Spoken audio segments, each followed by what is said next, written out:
सतगुरु तेरे चरणों की थोड़ी फूल जो मिल जाए नजरों से गिराना नजरों से गिराना चाहे तुम भी निकल जाए सतगुरु तेरे चरणों की दाता तेरे चरणों की जरा दूर जो मिल जाए दाता तेरे चरणों की। सतगुरु भगवान की जय। वेद व्यास जी महाराज की जय। सुखदेव जी महाराज की जय। कल की कथा हमने जहाँ विश्राम जी थी उसके आगे की कथा, आज की कथा में हमने बताया था कि आज हम क्या सुनेंगे। ब्रह्मा जी के एक सर का जो है उद्धार होगा, वो वाली कथा आती है। कहते हैं भगवान शिव ने ही सभी रूप बनाए हैं और सभी का पालन करने लगे हैं। भगवान विष्णु को भगवान महादेव ने कहा कि आप सृष्टि का निर्माण करें। पहले कहते हैं किसी भी चीज को पाने के लिए पात्र बनना पड़ता है, योग्य बनना पड़ता है। जैसे कि मान लीजिए 1 लीटर दूध लेना है और आप आधा लीटर वाला बर्तन लेकर के जाएंगे तो क्या उसमें 1 लीटर दूध आ जाएगा? नहीं आएगा। इसी प्रकार से हम लोगों को भी पात्र बनना पड़ेगा कि हम भगवान की भक्ति किस प्रकार करेंगे। महादेव ने भगवान विष्णु से कहा आप तप कीजिए। भगवान विष्णु ने तप किया। तप करते करते समय हो गया और भगवान के छिद्रों से, जो छिद्र हैं अपने मनुष्य शरीर में, वहां से पसीना निकला, उसके माध्यम से क्षीर सागर का निर्माण हुआ और भगवान वहां पर शेष सैया पर विराजमान है। आज कुछ प्रसंग थोड़े स्पीड में लेना पड़ेंगे समय के अनुसार। इसी प्रकार से कहा गया है भगवान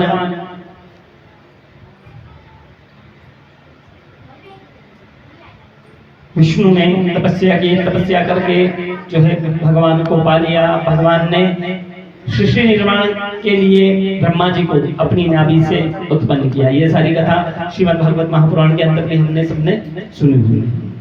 पर कहते हैं कि जिसको घमंड आ जाता है उसका घमंड भी जल्दी से दूर करना पड़ता है। और कहा जाता है कि किसी को पद मिल जाता है तो पद का थोड़ा सा घमंड ज्यादा हो जाता है। इसी प्रकार से ब्रह्मा जी तपस्या कर रहे थे, कोई भी नहीं दिखा। आंख खोली, सब दूर, जल ही जल। पानी जब टपकता है, नल से पानी टपकता है सभी के घरों में, तो उससे आवाज कैसी आती होगी आप लोगों ने सुना होगा, टप टप टप टप टप टप। समझदार के लिए इशारा होता है। इसी प्रकार से उनको भी इशारा मिल गया कि कोई अदृश्य शक्ति जो है वो मुझे ये कह रही है कि तप करो, तप करो, तप तप तप करने लगे। तप करते करते करते समय बीत गया। और कहते हैं ना, जैसे हम लोग मंदिर में जाते हैं, पूजा करते करते भगवान से कहते हैं कि भगवान आप मेरी सुन नहीं रहे। जैसे गुरुदेव ने बताया कि आप सुन नहीं रहे। और सही बात ईमानदारी से बोला जाए तो 4 साल से यहाँ पे कथा होने का चल रहा था। कितने, जब से शिव मंदिर बना है, जब से इस स्थान पे कथा होने का चल रहा था। माताओं का प्रयास था, पर भगवान की इच्छा थी कि अब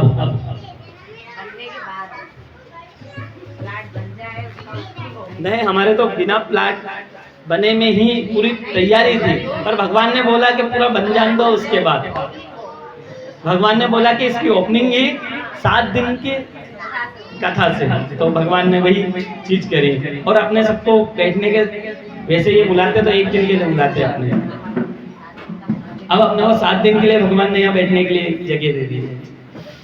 बोले गंगेश्वर महादेव की जय। भगवान तपस्या करके बड़े आनंद पूर्वक रहने लगे। पर वो भी तपस्या करते करते थोड़ा सा मन उब गया। कहते हैं ना, पूजा करते करते कभी कभार मन उब जाता है, इसी प्रकार से उनका भी उब गया। बोले देखें तो सही ये कौन है। भगवान विष्णु से मिले, आपस में श्रेष्ठ होने की लड़ाई होने लगी। आज के समय में सभी अपने आप को श्रेष्ठ बनाना चाहते हैं।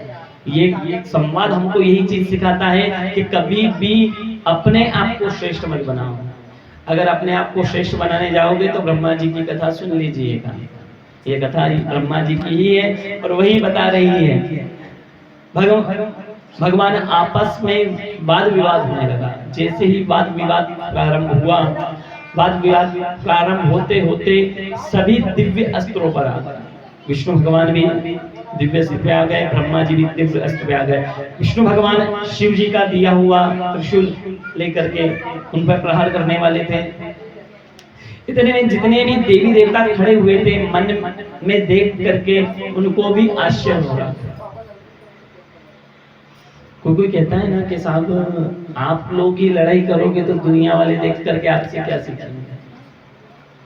इसी प्रकार सभी देवी देवताओं के मन में उत्साह होने लगा, घबराहट होने लगी कि प्रभु ऐसा ना हो कि सृष्टि में प्रलय आ जाए, क्योंकि जब कोई बड़ी शक्ति आपस में टकराती है तो विस्फोट होता है और विस्फोट होगा तो सब गोविंदाय नमो नमः हो जाएगा। बोले जैसे तैसे करके तो सृष्टि का निर्माण हुआ है, अब क्या करें, कैसे करें, इनका विवाद कैसे समाप्त।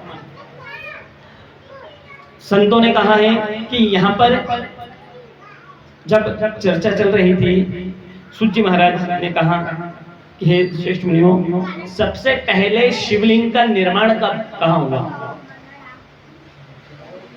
सबसे पहले निर्माण कैसे हुआ। तो कहते हैं भगवान एक कंब के रूप में प्रकट होते हैं और प्रकट होकर के इन दोनों के बीच में आ जाते हैं। दोनों आए, दोनों के बीच में खड़े हो गए, आपस में देखा, अपनी लड़ाई भूल गए और वापस बहस चालू कर दी। अपन शस्त्र रख देते हैं, एक काम करते हैं, आप पाताल में रहने वाले हैं, विष्णु भगवान से बोलते हैं आप पाताल में रहने वाले, आप नीचे जाकर के इसका था प्राप्त करें। था मतलब कहाँ ये टिका हुआ है, स्थान कहाँ है ये देखिए। और मैं ब्रह्मा हूँ, मैं श्रेष्ठ हूँ, मैं ऊपर जाता हूँ, ऊपर जाकर के देखता हूँ। ऊपर जैसे ही जाकर के देखे कुछ नहीं मिला। जल कई समय बीत गया, जाते जाते विष्णु भगवान ने हार मानी, गए वो भी, उनको अंत नहीं मिला। आए और आकर के उन्होंने हार मानी। देखो जो सत्य बोलता है उसको कष्ट उठाना तो पड़ता है, पर अंत में जीत किसकी होती है? सत्य बोलने वाले की हमेशा जीत होती है। इसी प्रकार से ब्रह्मा जी जा रहे थे ऊपर ही ऊपर, केतकी का फूल भी ऊपर से टपक के आ रहा था, पुष्प नीचे गिरता हुआ आ रहा था।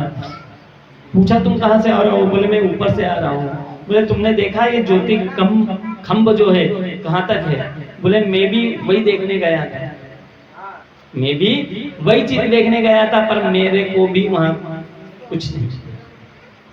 तो देखिए झूठ बोलने वाले होते हैं ना, उनको सबूत की जरूरत है, और जो सत्य बोलने वाले होते हैं उनको झूठ की बोलने की कभी भी जरूरत नहीं होती। इसी प्रकार से इन्होंने भी अपने साथी बना लिया, साथी बनाया और साथी बना करके कहा कि एक काम करो, आप मेरे साथ में जा करके विष्णु जी से ये बोलना कि मैंने था प्राप्त कर लिया है।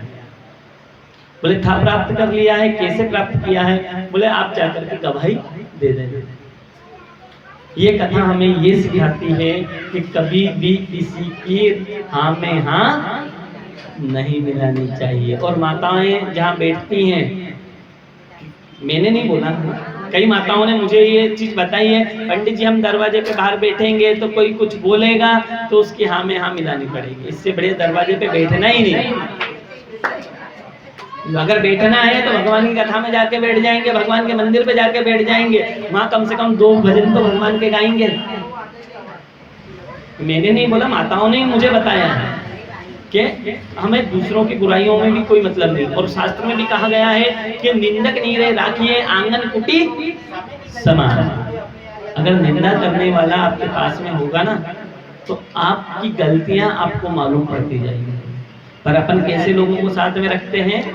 केतकी के फूल की तरह, जो हाँ में हाँ मिला दे, हमको उठा करके चल दे, हमको उठा करके चल दे। मैं हूं, मैं हूं, मैं हूं। सतगुरुदेव भगवान की जय, श्री गंगेश्वर महादेव की जय। केतकी के साथ साथ ही गौ माता को भी ले, गंगा माता प्रसन्न हो रही है क्योंकि गंगेश्वर महादेव के पास कोई कथा हो रही है, तो गंगा माता रोज डेली अपनी हाजिरी जरूर लगा रहे हैं। और अभी प्रसंग भी चल रहा है शिवलिंग का। सतगुरुदेव भगवान की जय, गंगा माते की जय। गंगा तेरा पानी अमृत,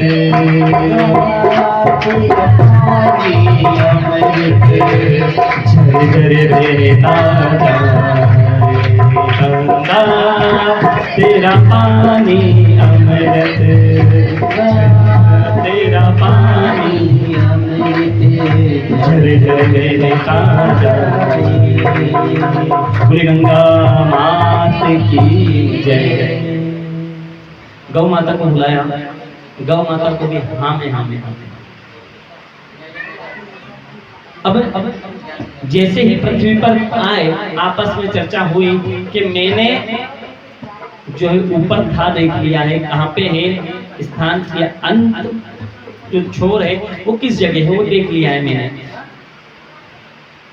आपको विश्वास नहीं हो तो आप केतकी से पूछ सकते हैं, आपको विश्वास नहीं हो तो गौ माता से पूछ सकते। अच्छे से विष्णु जी से पूछा, आपको मिला? विष्णु जी ने बोला मुझे नहीं। जब ये चर्चा चल रही थी, विष्णु भगवान ने सत्य वचन कहे, ब्रह्मा जी ने सत्य वचन नहीं कहे। भगवान ज्योतिर्लिंग जो था उस लिंग से प्रकट हो जाते हैं और कहते हैं कि ब्रह्मा तुम झूठ बोल रहे हो, तुम अपने आप को सर्वत्र उत्तम बनाना चाहते हो, इसलिए तुम झूठ बोल रहे हैं। और विष्णु जी जो है वो सत्य बोल रहे हैं। मेरे सत्य सुनने वालों को, सत्य बोलने वालों को मैं पसंद करता हूं, झूठ बोलने वालों को नहीं। क्योंकि अगर झूठ बोलने वाले को पसंद करने लगा, भगवान ने भी सोचा कि कलयुग में सबसे ज्यादा झूठ बोला जाएगा। कलयुग में पग पग पर एक क्षण भर झूठ बोलना चालू कर देंगे। और सबके पास आज के समय में हाथ में क्या आ गया है? नहीं, झूठ बोलने वाली मशीन। आप भली कथा में बैठे होंगे या आप कहीं और होंगे और घर वालों को क्या बोलेंगे? बस मैं घर के पास खड़ा हूँ। कभी किसी को बोला भी जाए कि आप कहाँ हो, तो सबसे ज्यादा झूठ बुलवाने का काम यही करेगा, और कोई नहीं है जो आपको झूठ बुलवाने का काम करता है। इसलिए बोले झूठ, पर कब बोले? भगवान यहाँ पर बता रहे हैं, शिव जी बोल रहे हैं कि झूठ कब बोलना चाहिए? जब किसी की जान जा रही है उसको बचाने के लिए, गौ हत्या हो रही हो उसको बचाने के लिए आप झूठ बोल सकते हैं, अन्यथा झूठ बोलना अपराध है। तीसरा, झूठ बोलने के लिए परमिशन कहाँ दी है? यदि किसी कन्या का घर बस रहा हो तो आप वहां पर झूठ बोल सकते हैं।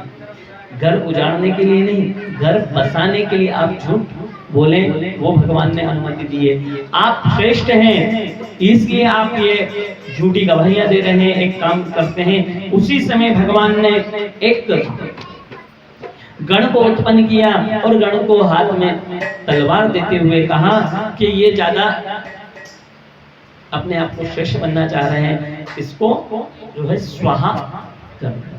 तुरंत उन्होंने हाथ में खड़ग ली और खड़ग से जो ब्रह्मा जी का मस्तक था उसको अब जैसे ही मस्तक कट गया, कटने के बाद ब्रह्मा जी भी क्षमा मांग रहे हैं। विष्णु भगवान भी बोल रहे हैं कि प्रभु गलती हो गई है और गलती होने पर अपराधी को क्षमा किया जाता है, आप भी हमें क्षमा करें। क्षमा करने के लिए उन्होंने बार बार क्षमा याचना की। क्षमा याचना जैसे ही उनकी हो रही थी, क्षमा याचना मांग रहे थे। क्षमा मांगते मांगते पर कोई असर नहीं होता है। जैसे अपन घर में हैं, 10 जने हैं घर में, और किसी ने सबसे ज्यादा बड़ी गलती कर दी हो, माँ तो थोड़ा सा जल्दी क्षमा कर देती है, बेटा है बेटा है, पिताजी भी थोड़ा सा, पर अन्य जो परिवार होता है वो क्षमा नहीं करता जल्दी। तो बोले इसी प्रकार से जो भगवान भोलेनाथ थे, बोले मेरा अपराध नहीं करना। आपने क्यों क्या अपराध किया है? आप सर्वोत्तम बनना चाहते थे, उत्तम बनना चाहते थे, आपका पूजन हो, आप ये चाहते थे। आज से मैं आपको श्राप देता हूं कि आज से आपका पूजन बंद हो जाए। केतकी में तुम्हें श्राप देता हूं कि आज से मेरी पूजा में फूल तुम्हारा नहीं है। श्रावण मास आ रहा है, पंडित जी लिख देते हैं अभिषेक की सामग्री में कि इत्र लेकर के आना। इत्र भी भगवान को चढ़ाने के लिए लिखते हैं लिस्ट में। तो कई माताएं जो है केतकी का इत्र लेकर के आ रही है। कभी भी आपको अगर इत्र लिखा जाता है आपके लिस्ट में, तो गुलाब का इत्र सर्वोत्तम बताया गया है। गुलाब का इत्र ही भगवान को अर्पण करें। अगर नहीं मिलता है तो ये हमारे पास ये है गुलाब, दिख रहा है सबको, है ना?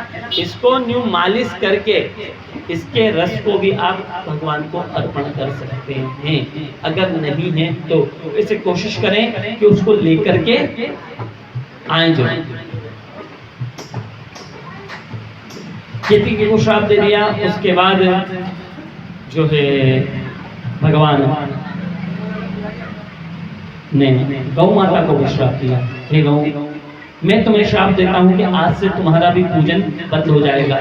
सभी देवी देवता क्षमा याचना करने लगे, प्रभु क्षमा करें, क्षमा करें। हम आप से हाथ जोड़ करके विनम्र निवेदन करते हैं, विनती करते हैं कि आप जो है प्रसन्न हो जाए। इस प्रकार से भगवान से विनती करी। भगवान से हम भी सब जने मिल करके भगवान से विनती करते हैं। 5 मिनट भगवान ने इतने में 5 मिनट बाद अपन भगवान की विनती करते हैं। तो क्योंकि कहते हैं कि जब तक संगीत ना हो आनंद नहीं आता, इसलिए थोड़ा सा संगीत मिल जाएगा तो और आनंद आ जाएगा। श्री कृष्ण भगवान की जय, वैकुंठनाथ भगवान की जय, मोर मुकुट बंसी वाले की जय, सावरिया सेठ की जय। भगवान केतकी को कहते हैं क्षमा याचना करने लगे। क्षमा याचना जब करी तो क्षमा न करते हुए विष्णु भगवान ने भी बोला कि प्रभु इनको क्षमा कर दो। हम आपको विनती करते हैं। केतकी को कहा गया कि आज से मैंने जो बोल दिया, देखो कहते हैं गुरुदेव भगवान की जय। थोड़ा सा आप लोग शांति बनाए रखें, वो जो कार्य कर रहे हैं उनको उनका कार्य कर रहे हैं, तो अपने हिसाब से अपने आप जगह बना लेंगे। क्योंकि जो बैठना चाहेगा वही जगह बनाएगा, जो बैठना नहीं चाहेगा वो कौतूहल करता है। इसलिए अपन कौतूहल करने वाले तो नहीं, अपन भगवान के ज्ञान देने के लिए बैठे हुए हैं। बच्चे शांत। और हम पुरुष वर्ग से अनुरोध करेंगे कि आप लोग इधर आकर के विराजमान हो जाए, तो माताओं को बैठने के लिए पर्याप्त जगह हो जाएगी। बोले सद्गुरुदेव भगवान की जय, वैकुंठनाथ भगवान की जय, सावरिया सेठ की जय। केतकी को फूल को कहा कि मैंने कह दिया। देखा किसी संत ने यह भी कहा है कि शब्दों के बाण कभी भी वापस नहीं होते। शब्द जो अपन बोलते हैं ना, वाणी से बोली हुई जो है वो कभी वापस नहीं होती, और वो चुभती बहुत ज्यादा है। बंदूक से एक बार जो गोली निकल जाए उसका घाव कम होता है, समय रहते भर जाता है, पर वाणी से बोला हुआ वो घाव कभी भी भरता नहीं। इसलिए कोशिश करें कि अपनी वाणी में विनम्रता रखें और कभी जानबूझ करके किसी को ऐसे शब्द न हो, जिससे किसी को दुख प्राप्त हो। केतकी को कहा समझा रहे हैं भगवान इसी प्रकार, केतकी को इसी प्रकार से समझाया गया कि आप जो बोल रहे हैं, मैं आपको एक बार बोल दिया पूजा में नहीं शामिल करूंगा, पर एक इतनी जब प्रार्थना करी ना तो भगवान प्रसन्न हो गए। उन्होंने कहा एक बाउंडेशन, टर्म एंड कंडीशन, ये बोला जाता है, शर्तें नियम लागू हैं। इसी प्रकार से भगवान ने भी शर्तें नियम लागू कर दी। यदि कोई मंडप बनाता है, मंडप मतलब जब हरतालिका तीज का पूजन करते हैं, सबसे माताओं का प्रिय हरतालिका तीज में आप यदि केतकी के फूल का सुंदर मंडप बनाएंगे तो भगवान उस मंडप को स्वीकार जरूर करेंगे, पर अपने ऊपर चढ़ाने की अनुमति नहीं देंगे। दूसरा ये कहा गया है कि भगवान जब प्रार्थना कर रहे थे, गौ माता ने भी प्रार्थना करी, प्रभु मैंने इनके कहने पे झूठ बोल दिया, मुझे क्षमा कर दें, मैं आज से किसी की भी हाँ में हाँ नहीं भरूंगी। भगवान ने कहा ठीक है, मैंने श्राप तो दिया है, तुम्हारे मुंह की पूजा नहीं होगी। कलयुग में तुम जा करके आप भक्षण पदार्थ जो होंगे, जो आपको नहीं खाने चाहिए, वो चीज आप खाओगे। और हम आज के समय में हम देख ही रहे हैं कि गौ माता क्या क्या खाती है। बोले जो आप नहीं खाते हो वो आपको खाना पड़ेगा, ऐसा भगवान ने कहा। दूसरा ये कहा कि हर घर में आप पाली जाती थी मतलब पहले सतयुग त्रेता द्वापर में हर घर में पाली जाती थी, पर कलयुग में आप घर घर घूमकर अपना आजीविका चलाएंगे। दूसरा, यदि आपका कोई पूजन करता है, गौ माता का पूजन विशेष बताया गया है कि गौ माता का पूजन करना चाहिए। बोले अगर गौ माता का जो भी पूजन करता है तो आपका मुंह का पूजन नहीं है, मुंह का आपका पूजन नहीं होगा। आपका जो भी पूजन करेगा, गौदान का जो भी संकल्प करेगा, वो पूछ की तरफ से संकल्प करेगा, पूछ की तरफ से अगर पूजन करेगा तो मैं आपकी वो पूजा को स्वीकार करता हूँ। सद्गुरुदेव भगवान की जय, वेद व्यास जी महाराज की जय।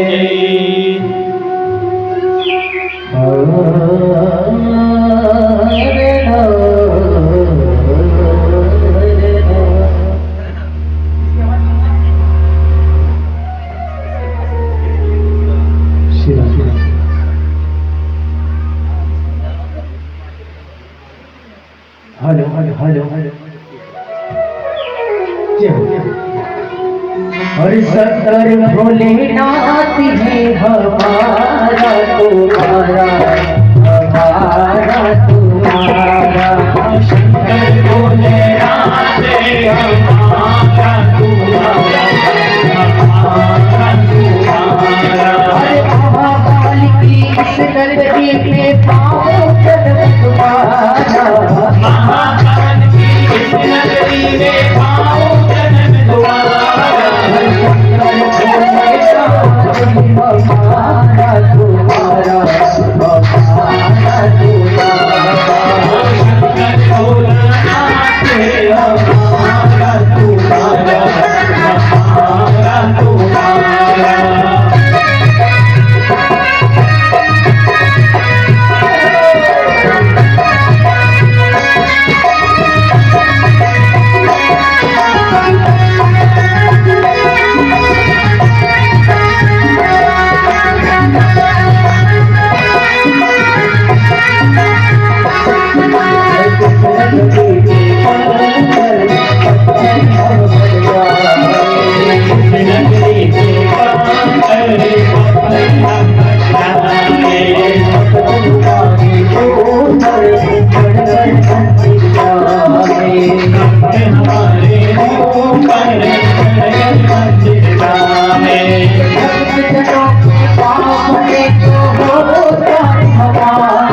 हमारा तुम्हारा हमारा तुम्हारा। शंकर भोलेनाथ की जय। शंभु शरणे पड़ी मांगू घड़ी रे घड़ी दुख काटो दया करके दर्शन आपको। शंभु शरण पड़ी दुख काटो दया करके दर्शन आपको। शंभु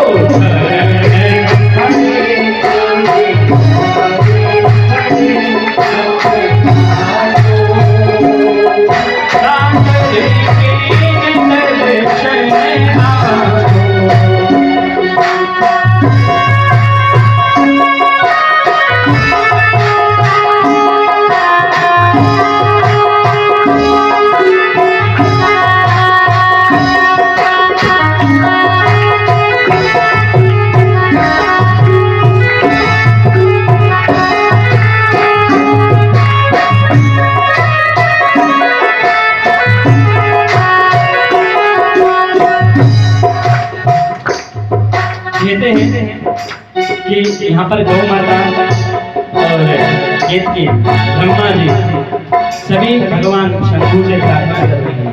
और हम भी मनुष्य हैं, हम भी गलतियों के पुतले हैं। तो भगवान से जो जो अपनी गलतियों की क्षमा चाहता है वो सब साथ में मिलकर के बोलिएगा।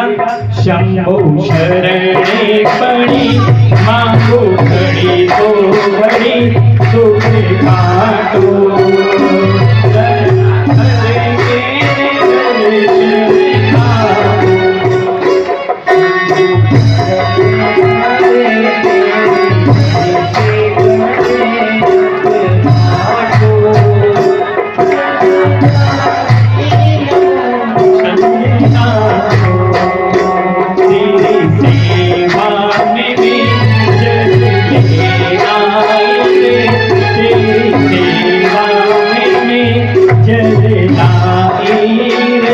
उसे मछली ने झूठा रे पाया, उसे मछली ने झूठा रे पाया।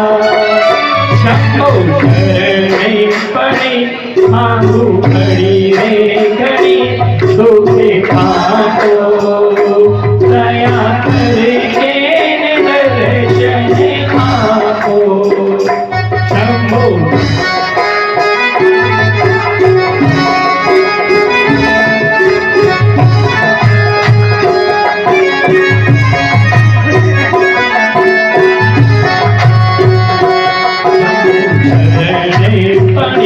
मांगो घड़ी रे घड़ी दुख काटो दया करके दर्शन आपको।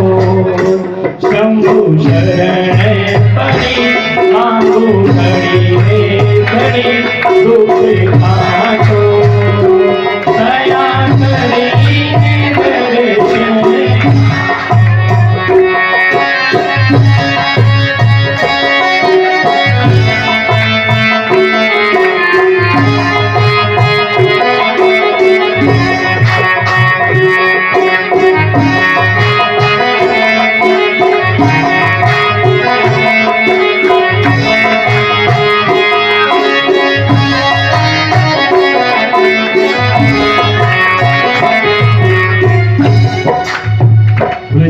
भगवान की जय। काशी विश्वनाथ भगवान की जय। अवंतिका के नाथ की जय। सूर्य महाराज कहते हैं प्रभु सभी ऋषि जो कथा सुनना चाहता है, जो भगवान का कीर्तन सुनना चाहता है, उसके मन में जिज्ञासा रहती है। और जिसके मन में जिज्ञासा होती है वो प्रश्न करे बिना रहता है।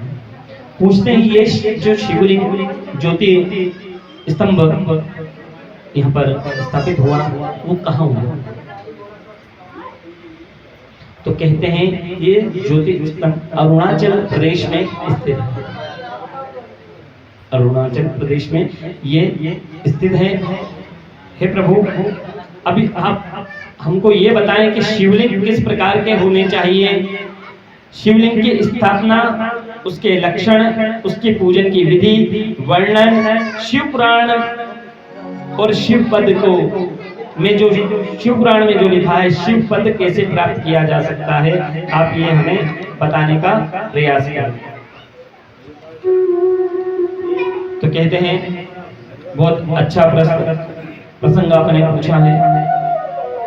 शिवलिंग, देखो हर कोई आज के समय में शिवलिंग घर में रख रहा है, अच्छी बात है, रखना चाहिए। एक समय ऐसा आया था कि मैं नाम नहीं लूंगा, यथा वक्ता ने शिवलिंग घर से बाहर निकलवा दिया। क्या बोला था कि शिवलिंग घर में नहीं होना चाहिए। तब भी मंदिरों पे बहुत ढेर लग गए थे, सब घर से बाहर निकाल दिए थे, ढेर लगा दिए थे।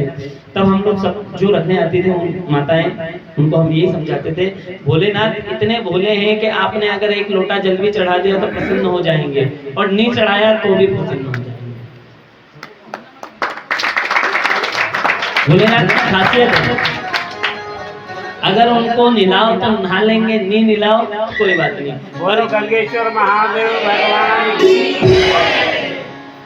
दूसरा, ठाकुर जी बैठे हुए सामने, है ना। ठाकुर जी की सेवा सबसे महंगी पड़ती है। ठाकुर जी को आपको स्नान करवाना है, ठंड में जो है गर्म पानी करवाना है। हमारे भोलेनाथ ठंड में भी आप ठंडा भी चढ़ा दोगे ना तो बोलेंगे कोई बात नहीं, चलो ठीक है, ज्यादा तपस्या में बैठा था, तपस्या से मुझे जगा दिया। पर ठाकुर जी थोड़ा ठंड में गर्म पानी जरूर ले, उनके लिए तुलसी दल अर्पण किया जाता है। और हमारे भोले बाबा पे जो चढ़ा दो सो सही।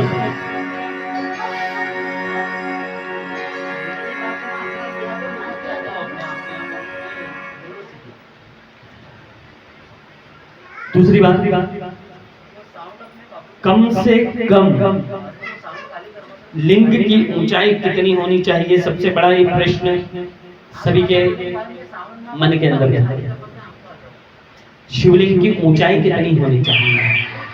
अपन भोलेनाथ लाना चाहते हैं, सब जने घर में बिठाना चाहते हैं, और कई कोई तो अपने घरों के पास में भगवान की स्थापना करे हुए हैं, 4 कदम भी नहीं लगते और बाबा के दर्शन।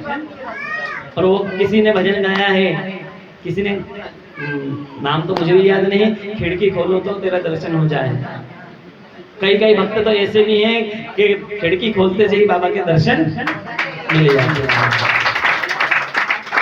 और कोई भक्त ऐसे हैं कि ज्यादा से ज्यादा 50 कदम भी बहुत हो गए, 50 कदम भी बहुत हो गए, आपको भगवान के दर्शन मिल जाते। शास्त्रों में कहा गया है कि मंदिरों जो हैं उनके आसपास की जगह को बड़ा पवित्र बताया गया है। आप देखना घर में गरुड़ जी बजाने का नियम कब से लागू हुआ, घंटी का नियम, यानी जो बड़ी घंटियां बजती है उसका नियम, शंख बजाने का नियम, सबके नियम होते हैं। और इनकी ध्वनि से नकारात्मक जितनी भी चीजें होती है, नेगेटिविटी, वो आपके घर से दूर हो जाती है। सत्यनारायण भगवान की कथा में पंडित जी शंख लेकर के क्यों आते हैं? शंख इसलिए लेकर के आते हैं कि आपके घर में नकारात्मक चीज जो हो सबसे पहले भाग जाए, उसके बाद सकारात्मक चीज। या ये कह लें कि जहां गंदगी होगी वहां आप आना पसंद करेंगे क्या? और जहां गंदगी नहीं है वहां आप आना पसंद करते हैं।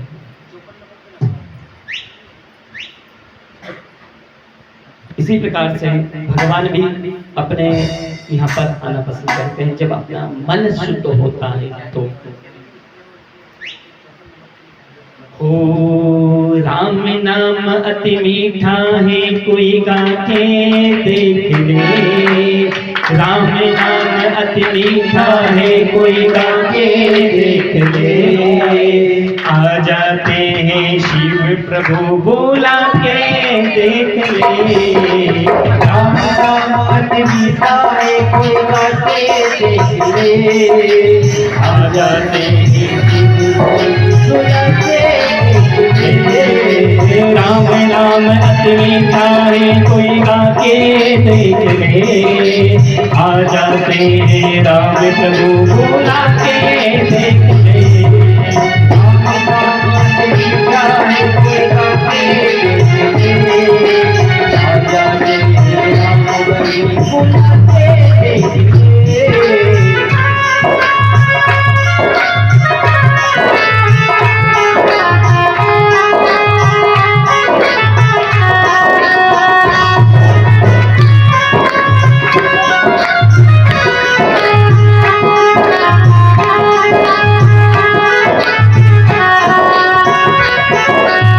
मन में अभिमान बड़ा हो मान कहाँ से आए, जिस मन में अभिमान बड़ा हो मान कहाँ से आए, जिस घर में अंधकार भरा हो भगवान कहाँ से आए, घर में अभिमान बड़ा हो भगवान कहाँ से आए, राम नाम अद्विता है कोई गा के देख ले, राम कोई गाते देख ले, आ जाते हैं राम प्रभु बुला के देख ले, आ जाते हैं राम प्रभु बुलाते देख ले।